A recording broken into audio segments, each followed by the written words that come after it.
KPM.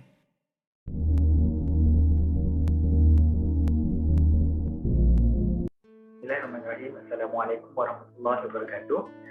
Salam sejahtera tuan-tuan dan puan yang saya hormati sekalian. Saya Dr. Ahmad Rustam bin Mazin, adalah seorang pakar pendidikan psikiatri.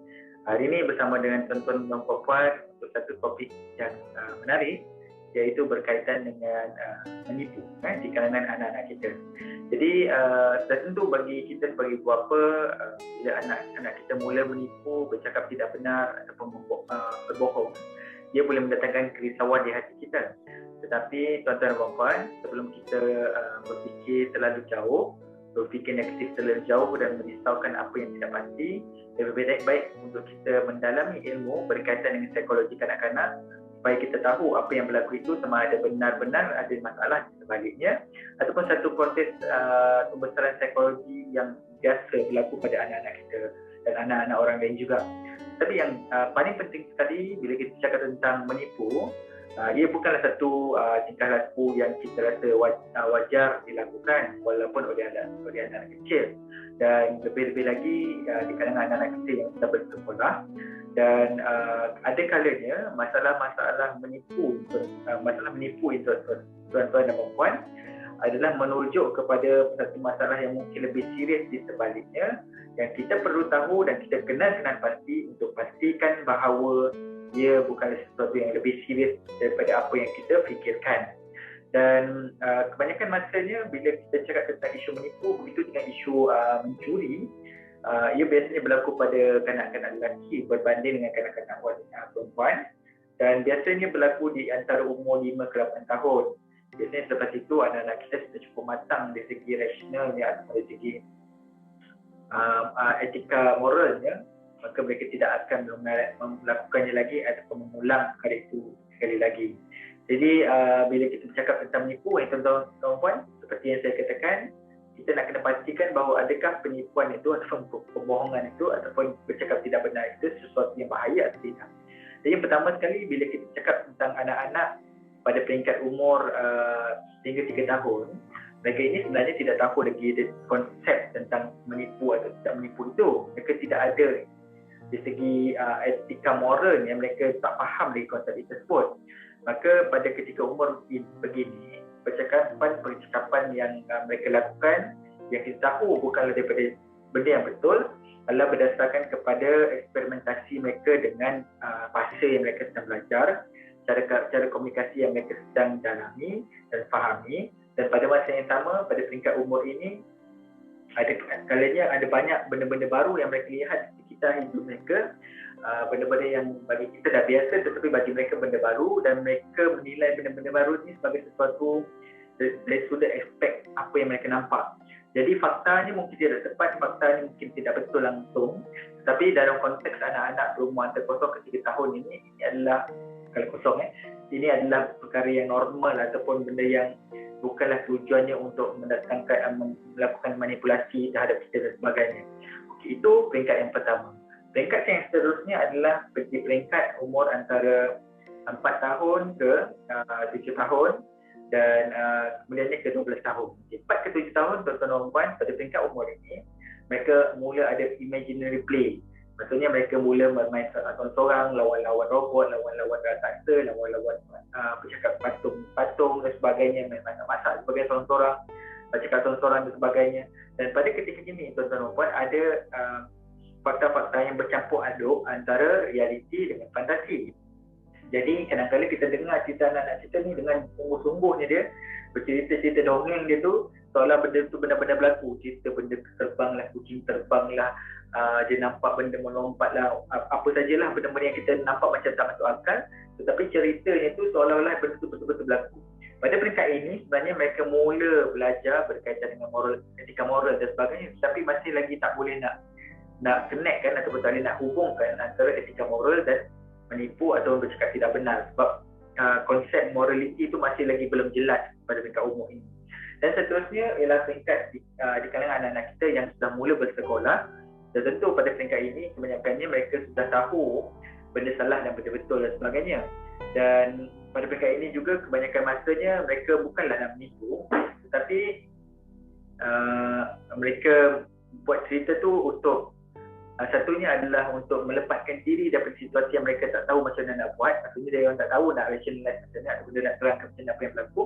Jadi mereka menipu untuk menutup masalah yang mereka sendiri tak tahu macam mana untuk mengatasinya. Tetapi umumnya tuan-tuan dan puan-puan, pada peringkat umur ini, anak-anak kita dah tahulah penipuan, bercakap tidak benar ataupun berbohong sebagainya adalah satu isu moral, satu tingkah laku yang tidak disenangi oleh masyarakat dan juga ahli keluarga, dan ini sangat penting. So, jika sekiranya anak-anak kita tidak diajar bahawa ini bukan satu tingkah laku yang diterima masyarakat, kadang-kadang anak kita tidak sedar bahawa tingkah laku ini diteruskan apabila mereka keluar daripada rumah. And kadang-kadang mereka dengan sendirinya mengaku bahawa mereka menipu, tetapi umumnya ada sebab di sebalik apa yang mereka lakukan, dan biasanya mereka akan cuba rasionalkan apa yang mereka lakukan itu. So the most important thing, yang paling penting dalam konteks apa yang saya katakan buat masa ini adalah bila anak kita bercakap sesuatu yang tidak benar, berbohong dan menipu dan sebagainya, kita kena tengok dulu meningkat umur mereka, barulah kita boleh agak sama ada itu adalah appropriate ataupun tidak, pada umur ataupun tidak. Jika anak-anak kita sudah mula ke sekolah dan masih lagi ada masalah dengan bercakap bohong dan sebagainya, mungkin ada isu yang kita kena perhatikan untuk kita betul-betul kena perhati supaya kita tak tertinggal masalah-masalah yang mungkin boleh diselesaikan segera sebelum ianya terlambat. Jadi seterusnya tuan-tuan, bila bercakap tentang menipu, dan tentu kita nak tahu apakah faktor-faktor yang mungkin mengakibatkan anak-anak yang sepatutnya tidak lagi menipu masih lagi menipu. Jadi faktor yang pertama yang kita kena perhatikan adalah ekspektasi kita sebagai ibu bapa terhadap mereka.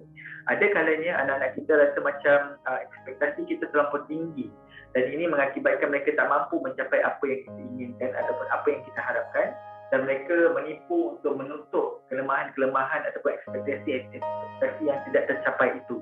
Itu yang pertama. Dalam konteks yang kedua pula, kadang-kadang anak-anak menipu terutamanya pencapaian mereka di sekolah, kerana mereka percaya bahawa ibu bapa perlukan keputusan yang lebih baik, ataupun ibu bapa sebenarnya mengharapkan sesuatu yang lebih baik, ataupun ibu bapa menjangkakan anak mereka dapat keputusan yang lebih baik tetapi mereka tidak dapat. Tetapi mungkin sekarang ini dah tidak banyak isu tersebut sebab kita boleh check dia online kan, benda-benda macam ni.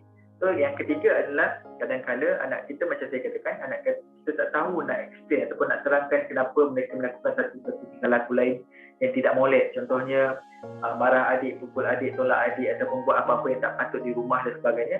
Jadi mereka explain ataupun mereka terangkan dalam konteks penipuan supaya mereka boleh tutup apa yang mereka lakukan. Ini lebih kepada kita panggil sebagai defense mekanisme mereka untuk mengatasi satu-satu situasi yang mereka tak tahu bagaimana nak handle. Jadi kita kena pandai masuk jarum untuk memperbetulkan situasi ini supaya anak-anak kita tidak terus melakukan perkara yang sama pada masa akan datang. Dan yang seterusnya adalah faktor yang seterusnya mungkin juga disebabkan oleh tidak ada disiplin di dalam rumah. Tidak ada disiplin di dalam rumah ataupun tidak ada batas-batas di dalam rumah dan sebagainya, boleh mengakibatkan anak kita lebih mudah menipu di luar dan juga menipu dengan kita. Sebab mereka tak nampak ada had kepada apa yang mereka lakukan, dan mereka tidak nampak apa salah yang mereka lakukan itu. Jadi kadang-kadang bila anak-anak kita menipu ni, ada di kalangan bapa macam tak kisah, buat tak tahu, buat tak dengar dan sebagainya. Masih lagi layan juga penipuan anak-anak itu, tidak cuba untuk memperbetulkan. Ini semua adalah apa yang kita katakan sebagai tidak ada had dalam satu-satu rumah itu, dan ini boleh mengakibatkan anak kita terus menipu walaupun di dunia luar tersebut dengan faktor-faktor lain yang menambah kepada isu yang sedia ada. Dan last sekali, ada di kalangan anak-anak kita menipu kerana mereka merasakan bahawa itulah satu-satunya cara untuk mendapat perhatian daripada ibu bapa mereka. Dan walaupun perhatian ini diambil dari sudut perlakuan negatif, bagi mereka selagi mana dapat perhatian dari ibu bapa, itu sudah cukup bagus. Ada kalanya tuan-tuan dan puan kena faham bahawa tingkah laku ini kadang-kadang bukan sesuatu yang disengajakan, tapi ia adalah satu tingkah laku yang tidak disengajakan dengan tujuan sebenar adalah untuk mendapatkan perhatian kita. Jadi tunggu nanti saya akan bincang lebih lanjut apa yang boleh mengakibatkan kita kena lebih risau bila anak kita menipu, ataupun apakah tanda-tanda bahawa kita perlu risau jika sekiranya anak kita masih menipu. Nantikan pada segmen yang seterusnya. Didik TV KPM. Didik TV KPM.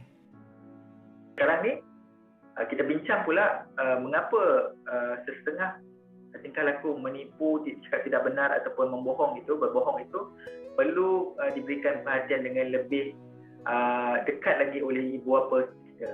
Saya dah sentuh sedikit berkaitan tentang disiplin di rumah. Sebab disiplin di rumah ni kita kena check balik. Kita kena tengok balik benar atau tidak ada isu disiplin di rumah. Itu kita kena check. Dan kita kena faham bahawa seorang kanak-kanak yang menipu dan pada masa yang sama ada masalah-masalah laku yang berbahaya yang lain, mereka ini memerlukan intervensi daripada kaunselor ataupun psikologis ataupun pakar psikiatri, sebab ia mungkin menunjukkan masalah-masalah yang dipanggil sebagai masalah-masalah contohnya masalah truancy, masalah masalah disiplin sekolah dan sebagainya. Contoh yang tingkah laku yang berbahaya ni tuan-tuan dan puan adalah anak yang suka menipu dan pada masa yang sama suka bermain api. Ataupun anak-anak yang suka bertindak ganas terhadap haiwan ataupun orang lain. Maksudnya cara dia main ataupun cara dia bergurau dan sebagainya itu kita rasa macam melampau batas. Contohnya macam kucing mereka pijak-pijak ataupun anak haiwan yang kecil dia baling-baling dan sebagainya, ataupun ada ketika sampai mereka bunuh ataupun seksa haiwan-haiwan tertentu, ataupun dengan kawan-kawan tu mereka tak reti nak berelok lah, mesti nak pukul, mesti nak tolak, mesti orang nangis dan sebagainya. Orang enjoy masalah ini. Seterusnya anak-anak kita yang ada masalah dengan hidup, anak-anak kita yang sangat hyperaktif, maksudnya tak boleh duduk diam dan juga tak reti bahaya. Mereka-mereka ini mungkin memerlukan kita panggil sebagai saringan kesemenjauhan lebih lanjut, kerana kita risau bahawa ada masalah-masalah yang tidak didiagnosa dengan betul. Contohnya diagnosa yang boleh saya perkenalkan di sini, saya tak sempat terangkan, adalah ADHD, masalah di mana anak-anak kita ada isu dengan attention, defisit masalah tumpuan dan hyperactivity. Masalah-masalah seperti spesifik isu dengan truancy, isu konteks sekolah, bully sekolah dan sebagainya, itu pun kita tengok juga. Next adalah ada kalanya anak-anak kita menipu kerana mereka tak ada kawan, dan mereka tak reti nak berkawan dengan orang lain atau bermain dengan dalam sekolah yang lain kerana mereka mempunyai sebagai keyakinan diri yang sangat rendah, dan mungkin mereka juga sebenarnya tidak ada semangat untuk melakukan apa-apa secara bersama. Jadi anak-anak ini menipu untuk just menunjukkan seolah-olah hidup mereka okey, hidup mereka ada masalah, hidup mereka berjalan seperti biasa tanpa ada apa-apa masalah yang perlu dirisaukan oleh ibu bapa. So benda-benda ini kita kena tengok juga. Kalau anak-anak kita mula mengurungkan diri, tak mau bercakap, tak mau bercampur, tak nak berkawan dengan orang lain dan sebagainya, kelihatan sangat kurang motivasi untuk melakukan apa-apa dan suka pula menipu, kita kena bawa anak kita untuk saringan. Dan last sekali, ada kalanya anak-anak kita menipu untuk mendapatkan sesuatu dari orang lain. Dan bila dapat sesuatu dari orang lain, maksudnya dia manipulate orang lain atau manipulasi orang lain menggunakan helah tertentu dengan cara menipu untuk mendapatkan sesuatu dan dia tak rasa bersalah. Dan mereka bangga pula, bangga dengan benda itu dan tunjukkan kita pula. So dalam konteks itu, tuan-tuan dan puan kena berhati-hati.